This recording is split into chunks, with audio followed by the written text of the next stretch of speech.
Hello বন্ধুরা, আপনাদের সকলকেই স্বাগতম জানাই নতুন একটি ফ্রেশ ভিডিওর সঙ্গে। আশা করি আপনারা সকলেই ভালো আছেন, আগামী দিনেও ভালো থাকেন। তবে এই মুহূর্তেই সবথেকে বড় আপডেট নিয়ে এসেছি আপনাদের সামনে। ছুটির তালিকায় যুক্ত হলো নতুন একটি হলিডে, নবান্নের তরফ থেকে সরকারি কর্মীদের উপহার।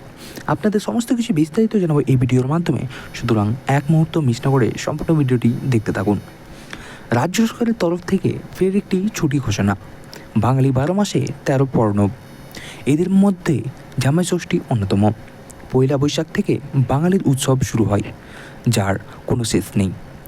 জ্যৈষ্ঠ মাসের শ্লোক পক্ষের ষষ্ঠী তিথিতে জামাই ষষ্ঠী পালন করা হয়। জামাই ষষ্ঠী একটি আচার অনুষ্ঠান নয়, এটি একটি বহু প্রচলিত প্রথাও বটে। শুধুমাত্র ভারতবর্ষে নয়, প্রতিবেশী দেশ বাংলাদেশেও এই অনুষ্ঠান পালন করা হয়। রাজ্য সরকারি কর্মীরা বহুদিনের দাবিতে ছিলেন যে তাদের জামাই ষষ্ঠী উপলক্ষে পূর্ণ দিবস ছুটি দিতে হবে, কিন্তু রাজ্য সরকার এই দাবি মেনে নেননি। তবে তারা তাদের কর্মীদের নিরাশাও করেননি। নবান্ন কর্তৃক প্রত্যেক বছর জামাই ষষ্ঠী উপলক্ষে অর্ধ দিবস ছুটি দেওয়া হয়। প্রত্যেক বছরেই নবান্ন কর্তৃক তার কর্মচারীদের জন্য জামাই ষষ্ঠী উপলক্ষে উপহার দেওয়া হয়। 2024 অর্থবর্ষেও এই নিয়মের ব্যতিক্রম করা হয়নি। নিয়ম মেনেই এই বছর জামাই ষষ্ঠীর দিন হাফ ডে হলিডে ঘোষণা করা হয়।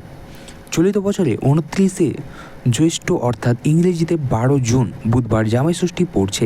এই দিন দুপুর 2টোর পর সমস্ত সরকারি কর্মচারী ছুটি পেয়ে যাবেন এবং এরপরেই তারা উৎসবে মিলিত হতে পারবেন।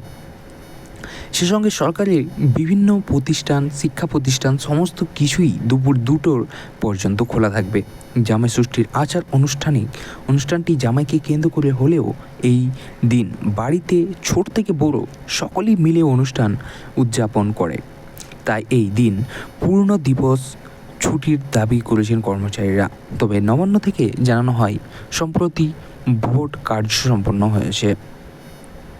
সে সঙ্গে ইতিমধ্যেই পূর্ণ দিবস হলিডে দেওয়া সম্ভব নয়। এছাড়াও সরকারি কর্মীদের রবিবার ছাড়াও আরও একাধিক ছুটি থাকে। এরই মধ্যেই যদি জামাই ষষ্ঠীর পূর্ণ দিবস অর্থাৎ হলিডে ঘোষণা করা হয়, তবে ভোট পরবর্তী কাজ পিছিয়ে যাবে। তার রাজ্য সরকারের তরফ থেকে জামাই ষষ্ঠী উপলক্ষে গোটা একটা দিন ছুটি দেওয়া সম্ভব হচ্ছে না। তবে পরের বছর ভোট কার্য না থাকার দরুন সরকারি কর্মচারীদের এই আশা পূরণ হতেই পারে। এ বিষয়ে সরকারের তরফ থেকে এখনই কোনো তথ্য পাওয়া যাচ্ছে না। আপাতত পূর্ণ দিবস না হলেও অর্ধ দিবস হলিডেতেও বেজায় খুশি কর্মচারীরা। এবং এই ছুটি আপনার জন্য কতটা আনন্দময় তা নিচে কমেন্ট করে জানাতে এবং উৎসবের আনন্দ উপভোগ করতে ভুলবেন না। তো আসি বন্ধুরা, আজকের খবর এ পর্যন্তই।